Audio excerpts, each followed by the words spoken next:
ناظرین گرامی، آخر کیا وجہ ہے کہ اس وقت آپ یوٹیوب کی بہت ساری ایسی ویڈیوز دیکھتے ہوں گے اور فیس بک پر بھی آپ کو ایسی بہت ساری پوسٹ ملتی ہوں گی جس میں یہ دعویٰ کیا جا رہا ہے کہ 2023 میں ترکی کی طرف سے کچھ بڑا ہونے والا ہے۔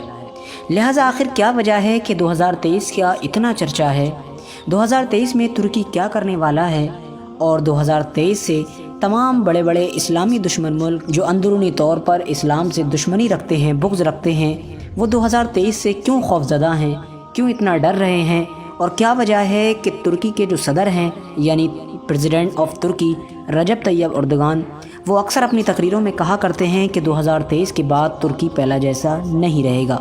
آخر کیا ہوگا کہ ترکی پہلے جیسا نہیں رہے گا؟ کیا بدلاؤ آئے گا؟ کیا وجہ ہے کہ لوگ یہ دعویٰ کر رہے ہیں کہ آنے والے 4-5 سالوں میں دنیا میں بہت کچھ تبدیل ہونے والا ہے؟ لہٰذا ان تمام چیزوں کے بارے میں آج کی اس ویڈیو میں ہم آپ کو بتائیں گے۔ 2023 کو سمجھنے کے لیے ہمیں سب سے پہلے 100 سال پیچھے یعنی 1923 میں واپس جانا پڑے گا۔ ناظرین گرامی، یہ کہانی شروع ہوتی ہے 1914 سے، جب فرسٹ ورلڈ وار یعنی پہلے جنگ عظیم شروع ہوئی تھی۔ جب فرسٹ ورلڈ وار کا خاتمہ ہوا تو اس وقت تک کروڑوں لوگ اپنی جان گنوا چکے تھے۔ لہٰذا اس کا خاتمہ ہونے کے ساتھ ساتھ اسلامی دشمن ملکوں کو ایسا موقع بھی میسر ہوا کہ ان لوگوں نے مسلمانوں کی سب سے بڑی ریاست اور سب سے لمبے وقت تک چلنے والی ریاست، جس کو ہم خلافت عثمانیہ یعنی سلطنت عثمانیہ کے نام سے جانتے ہیں، اس کو ختم کر دیا۔ لہٰذا اتنی بڑی ریاست اور اتنی مضبوط ریاست کو ختم کرنا اتنا آسان نہیں تھا۔ اس کے لیے انہوں نے بہت پہلے سے سازشیں رچنا شروع کر دی تھیں۔ خلافت عثمانیہ کے اندر اپنے ہی غدار اور اپنے جاسوسوں کو بٹھا رکھا تھا۔ ارطغرل غازی سیریل دیکھنے والے اچھی طرح یہ بات جان چکے ہوں گے کہ پہلے کے دور کا ماحول کیا ہوتا تھا۔ جب پہلے ہماری سلطنتیں ہوتی تھیں تو اس کو ختم کرنے کے لیے اور اس کو کمزور کرنے کے لیے ہمارے جتنے بھی دشمن ہوا کرتے تھے وہ ہم سے جنگ کے لیے سامنے نہیں آیا کرتے تھے، کیونکہ ان کو پتہ تھا کہ مسلمان کو ہرانا اتنا آسان نہیں۔ لہٰذا ہمیشہ سے ہی وہ لوگ وہی کام کرتے تھے جو ارطغرل غازی میں دکھایا گیا ہے، یعنی اندرونی طور پر غداروں کو خرید لیا کرتے تھے یا پھر اپنے خود کے آدمیوں کو جاسوس بنا کر ان میں بھیج کر ان کو کمزور کر دیا کرتے تھے۔ یہی ہوا 1923 میں۔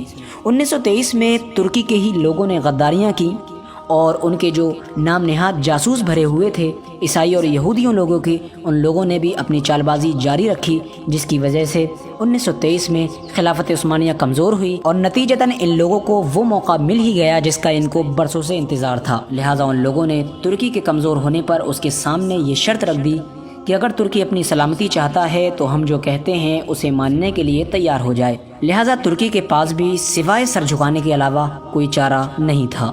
لہٰذا ان تمام باتوں کے نتیجے میں ایک معاہدہ ہوا۔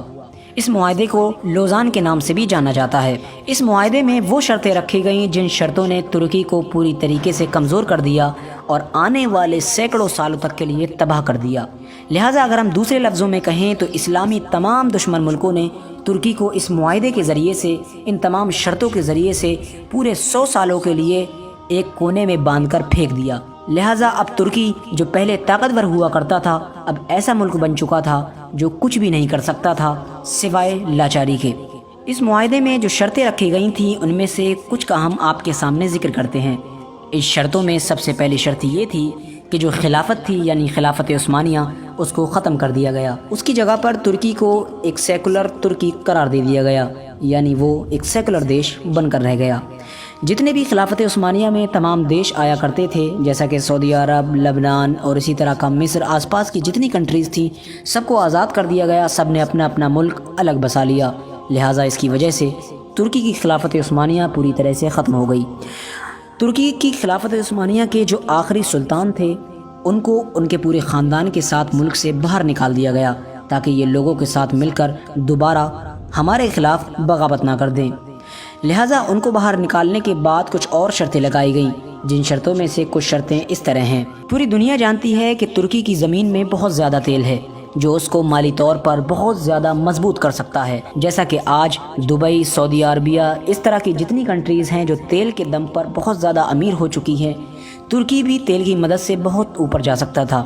لہٰذا ان شرطوں میں سے ایک شرط یہ بھی لگائی گئی کہ ترکی اپنی ہی زمین سے 100 سالوں تک تیل نہیں نکال سکتا ہے، اور انہی شرائط میں سے ایک شرط یہ بھی تھی کہ ترکی کی جو بندرگاہ ہے جو یورپ اور ایشیا دونوں کو آپس میں ملاتی ہے، جس میں سے بزنس کے طور پر بہت سے جہاز گزر کر جاتے ہیں، لہٰذا اس کو ترکی کے اپنے حق سے ہی باہر کر دیا گیا، یعنی یہ قانون لگا دیا گیا کہ یہ پوری دنیا کی ملکیت ہے۔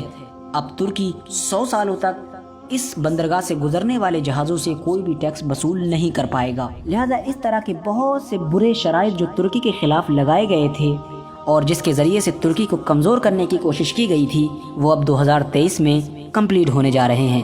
یعنی 2023 ایک ایسا سال ہے کہ جس کے آنے کے ساتھ ساتھ ترکی اپنے ہی دیش سے تیل بھی نکال سکتا ہے، اس کے علاوہ ترکی خلافت کی مانگ بھی کر سکتا ہے، اس کے علاوہ ترکی کی اپنی بندرگاہ ہے جس سے وہ بہت سارا ٹیکس وصول کر کے اپنے جی ڈی پی اور اپنی اکانومی کو بہت اوپر لے جا سکتا ہے۔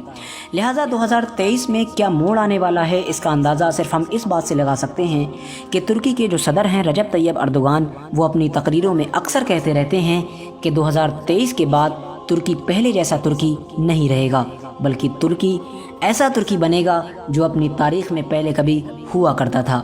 لہٰذا ہم سبھی جانتے ہیں کہ خلافت عثمانیہ کی تاریخ کیا ہے۔ خلافت عثمانیہ ارطغرل غازی کے دور سے جو نکل کر آئی تھی وہ ترکی سلطنت ہی تھی۔ ترکی سے چھوٹے سے لوگوں نے، ایک قبیلے میں بسنے والے لوگوں نے اس سلطنت کی بنیاد رکھی تھی اور پوری دنیا میں اسلام کا پرچم لہرایا تھا۔ یہ اسلام کی سب سے بڑی سلطنت تھی۔ لہٰذا سب سے بڑی اور سب سے اہم بات یہ ہے کہ یورپین کنٹریز یا پھر امریکہ جیسے جتنے بھی اسلامی دشمن ملک ہیں، ان لوگوں کو کوئی بھی اتنی بڑی ٹینشن نہیں ہوتی اگر رجب طیب اردوغان ترکی کے صدر نہیں ہوتے۔ لیکن دقت کی بات یہ ہے کہ 2023 آنے کے ساتھ ساتھ سب سے بڑی مشکل یہ ہے کہ اب ترکی کے صدر رجب طیب اردوغان ہیں، جو کہ ایک اسلامی کٹر سوچ رکھتے ہیں اور جن کا نظریہ یہ ہے کہ اسلام نہیں تو کچھ نہیں۔ لہٰذا یہی وجہ ہے کہ وہ لوگ ابھی سے ہی ترکی کے خلاف بڑی بڑی سازشیں رچ رہے ہیں اور 2023 سے پہلے ہی ترکی کو کسی طرح سے ان تمام چیزوں سے روکنے کی کوشش کر رہے ہیں۔ ابھی 2-3 سال پہلے ہی ترکی کی فوج کے ذریعے سے رجب طیب اردوغان کا جو تختہ پلٹ کرنے کی کوشش کی گئی تھی، وہ بھی اسلامی دشمن ملکوں کی طرف سے ہی ایک خفیہ رنجش تھی جس کا خلاصہ بعد میں ہوا تھا۔ لہٰذا یہ کہنا بالکل ممکن نہیں ہے کہ 2023 کے بعد کیا ہوگا یا کیا نہیں ہوگا، لیکن اتنا ضرور کہہ سکتے ہیں کہ یقیناً 2023 کے بعد ترکی پہلے جیسا ترکی بالکل نہیں رہے گا، یقیناً بہت کچھ بدلاؤ آئیں گے۔ آج کے لیے بس اتنا ہی۔ ویڈیو پسند آنے پر اپنے دوستوں، احباب اور رشتہ داروں کے ساتھ ضرور شیئر کریں۔ السلام علیکم ورحمۃ اللہ وبرکاتہ۔ اللہ حافظ۔